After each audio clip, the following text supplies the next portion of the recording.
À la une de l'actualité, en meeting à Kinshasa ce dimanche, l'opposant congolais Martin Fayulu a fustigé l'alliance entre le président Félix Tshisekedi et son prédécesseur Joseph Kabila.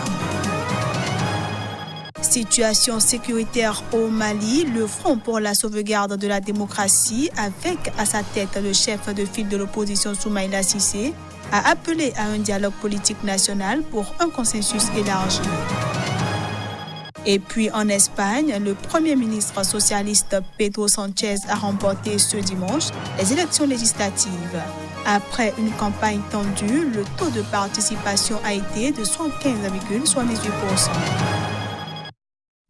Voilà pour les titres. Bienvenue à tous. Au Bénin, les législatives du 28 avril ne se sont pas déroulées dans le calme requis. Se désole la plateforme électorale des organisations de la société civile. À la faveur d'une conférence de presse, le point des incidents ayant émaillé le scrutin a été fait aux professionnels des médias. Plus de précisions avec Emmanuel Ogou, porte-parole de la plateforme. Incident majeur du scrutin.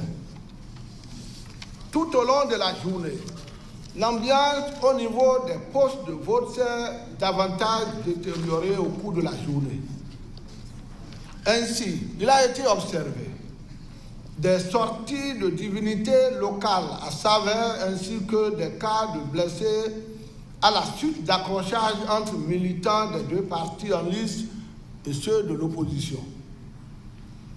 Un décès enregistré à Banté après un accrochage entre population et forces de l'ordre. Un engin blindé incendié à Saverne après un accrochage entre population et forces de l'ordre.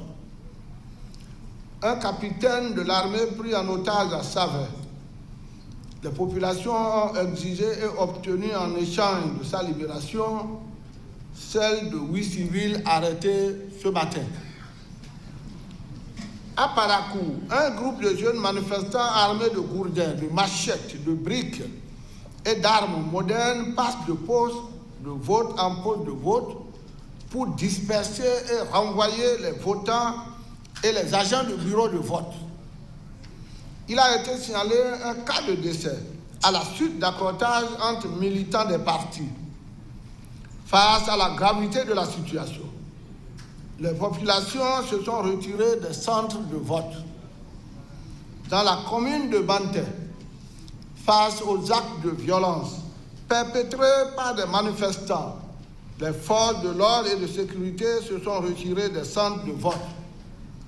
Dans cette situation, les téléphones de tout acteur relais, à savoir les moniteurs de la plateforme, les journalistes, sont confisqués par les meneurs. À Parakou, les individus masqués ont pris d'assaut les 3 arrondissements de la commune en emportant les urnes. Après sa tournée euro-américaine, l'opposant congolais Martin Fayulu est rentré à Kinshasa ce dimanche. Lors d'un meeting qu'il a tenu dans un quartier populaire de l'Est de la capitale, il a fustigé l'alliance entre le président Félix Tshisekedi et son prédécesseur Joseph Kabila. De retour à Kinshasa ce dimanche, après sa tournée euro-américaine, Martin Fayulu, qui revendique toujours la victoire à la présidentielle, a été accueilli à l'aéroport de Ndili par des milliers de personnes. Devant les militants, le candidat de la coalition Labuka a expliqué d'abord le contenu de la convention qui lie les 6 dirigeants de la plateforme Lamuka. Il a clamé leur détermination de faire, a-t-il dit, triompher la volonté du peuple. Martin Fayulu a également critiqué le fait que Félix Tshisekedi ait accepté de nouer une alliance avec l'ancien président de la République, Joseph Kabila. Selon lui, cette alliance n'est pas bénéfique pour le pays. Qu'il déchire cet accord signé avec Félix. Si ce n'est pas le cas, ils verront ce qu'ils verront, a-t-il prévenu. Un peu plus loin, dans son discours, Martin Fayulu a demandé au nouveau président Félix Tshisekedi de quitter le pouvoir. Martin Fayulu a dit aux militants de l'Aboka de s'inspirer des peuples soudanais et algériens qui n'ont pas eu, a-t-il souligné, besoin d'armes pour mettre fin aux dictatures.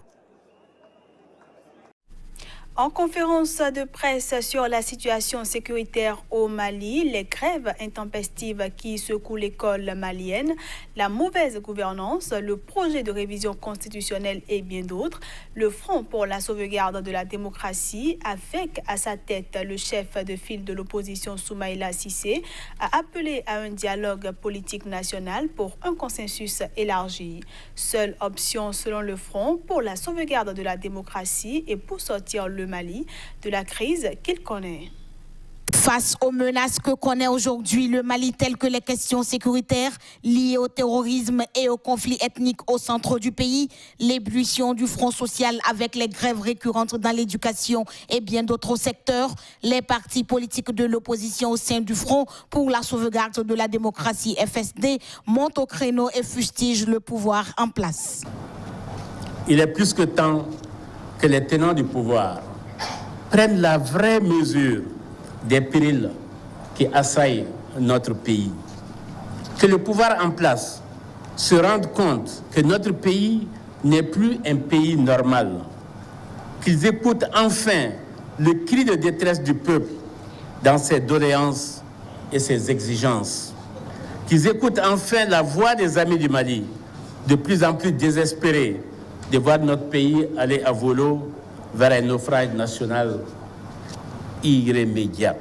L'opposition politique se dit prête à œuvrer à la dynamique de sortie de crise et entreprendra à cet effet toute action nécessaire pour sauver le Mali.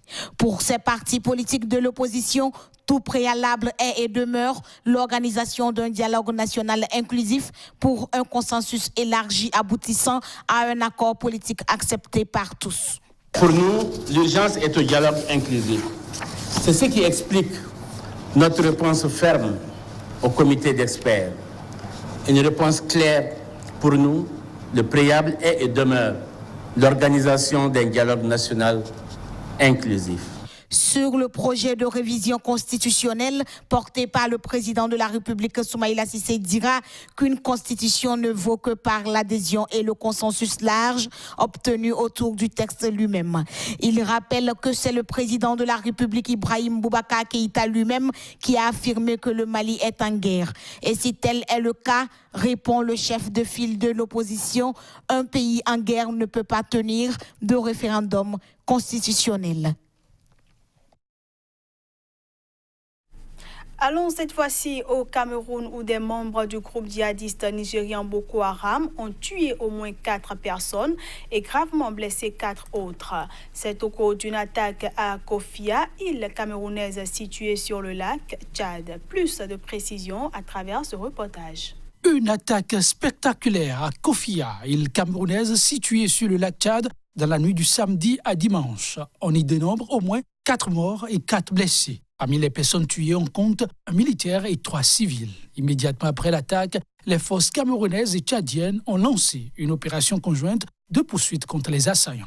L'opération promet d'être fructueuse, en croient les forces armées camerounaises. Depuis le début du mois en cours, au moins 7 militaires camerounais ont été tués lors d'attaques de groupes djihadistes et dans l'explosion d'une mine au passage d'un véhicule militaire. Au Tchad voisin, relativement peu touché ces dernières années par les attaques des djihadistes nigérians, Boko Haram a tué au moins 30 militaires depuis début mars dans des localités proches du lac Tchad. Désormais, aucun pays de la zone Nigeria, Niger, Cameroun, Tchad n'échappe aux assauts répétés du groupe islamiste. Dans chacun de ces pays, Boko Haram commet des attentats meurtriers, des attaques contre les forces de l'ordre et procède régulièrement à des enlèvements de civils. Depuis le début du soulèvement du groupe islamiste dans le nord-est du Nigeria en 2019, plus de 27 000 personnes sont mortes et 1,8 million d'autres ne peuvent toujours pas regagner leur foyer. En interactualité, le Premier ministre socialiste Pedro Sanchez a remporté ce dimanche les élections législatives. Mais il n'a pas atteint la majorité nécessaire pour gouverner seule une Espagne divisée, où l'extrême droite se prépare à entrer au Parlement plus de 40 ans après la fin de la dictature de Francisco Franco. Nous avons envoyé un message de ce que nous ne voulons pas. Nous ne voulons pas de régression. Nous ne voulons pas de politique réactionnaire. Nous ne voulons pas revenir en arrière. Nous voulons un pays qui va de l'avant, qui regarde vers l'avenir, qui conquiert plus de droits et de libertés.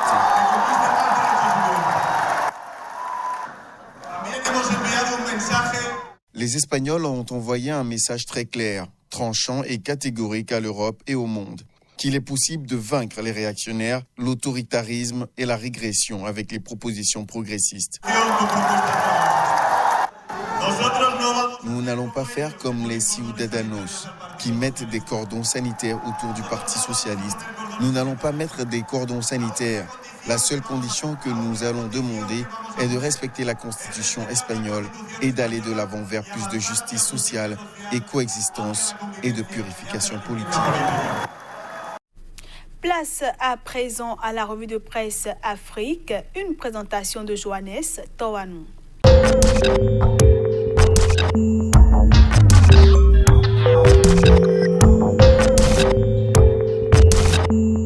Bienvenue à chacun et à tous au menu de la revue de presse du jour qui vous donnera des nouvelles du Togo, du Burkina Faso, du Cameroun ou encore de la Côte d'Ivoire. Au Togo, on a symboliquement commémoré l'indépendance du pays. Togo Matin affiche Indépendance du Togo, commémoration inédite du 27 avril à l'ambassade du Togo en Chine. Toujours avec Togo Matin, discours sur l'état de la nation, Faure Gnassingbé répond de façon surprenante aux attentes. Le quotidien Liberté en fait cas aussi, état de la nation ou opération de charme, le One Man Show à l'Assemblée unicolore. Au Faso, le décompte macabre en lien avec les attaques djihadistes se poursuit. L'Express du Faso, paroisse de Djibo dans le Soum, le curé Joël Youbaré pendu par les terroristes. Sidoya parle de la journée nationale du paysan et titre « Le gouvernement s'engage à accompagner le monde rural ». Même information avec le quotidien 21e journée nationale du paysan. Votre contribution vers la sécurité alimentaire et nutritionnelle durable est importante et digne d'admiration. Propos du président Roch-Marc Christian Kaboré. Au Cameroun, Info Matin croit savoir et affirme en manchette ministère de l'eau et de l'énergie, Elundu Essomba confie les caisses à son beau-frère. L'essentiel parle de la crise sécuritaire et titre kidnapping. Combien vaut Fondi? Le président du Social Democratic Front a été enlevé puis relâché quelques heures plus tard dans le nord-ouest du pays. L'œil du Sahel titre pour finir avec le Cameroun, nomination dans les ministères, le Grand Nord remonté contre le Premier ministre. En Côte d'Ivoire, le Premier ministre a fait une sortie qui est en une de beaucoup de journaux. Le Patriote titre « À ceux qui parcourent le pays pour distiller l'intox, Gon Coulibaly met en garde. Vous n'avez ni la capacité ni la compétence de faire injonction au gouvernement. » Le jour parle toujours de la sortie de Gon Coulibaly et titre « Concours de recrutement exceptionnel d'enseignants. Le Premier ministre déballe tout. » Fraternité Matin se veut plus précis. Concours de recrutement exceptionnel de 10 300 enseignants. Gon Coulibaly, le gouvernement se donne les moyens de combler le déficit. Voilà, ce sera tout pour la revue de presse Afrique du jour. Merci de l'avoir suivi et à demain.